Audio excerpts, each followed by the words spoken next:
ਪੰਜਾਬੀ ਭਾਵੇਂ ਹਿੰਦੂ, ਸਿੱਖ, ਮੁਸਲਮਾਨ, ਈਸਾਈ ਇਹ ਅਜੀਬ ਲੋਕ ਨਹੀਂ ਹੈ।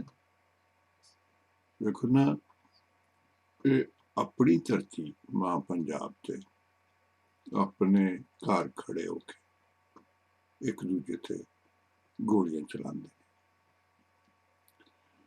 ਤੇ ਉਹਦੇ ਨਤੀਜੇ 'ਚ ਜੇ ਇੱਕ ਭਰਾ ਮਰ ਜਾਂਦਾ ਤੇ ਉਹ ਸ਼ਹੀਦ ਕਹਾਂਦਾ ਤੇ ਦੂਜਾ ਦੁਸ਼ਮਣ ਮਾਰਿਆ।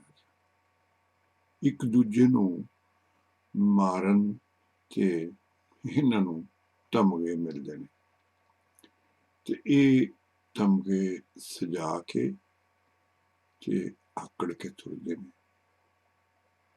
ਇਹ ਕੌਮ ਅਜੀਬ ਕੌਮ ਨਹੀਂ ਹੈ। ਇਹ ਕਹਿੰਦੇ ਸਨ ਯਾਰ ਮਾਰ, ਤੇ ਪੰਜਾਬੀ ਯਾਰ ਮਾਰ ਵੀ ਸ਼ਾਇਦ ਹੋਣਗੇ, ਪਰ ਉਸ ਤੋਂ ਵੱਧ ਇਹ ਭਰਾ ਮਾਰ ਕੌਮ।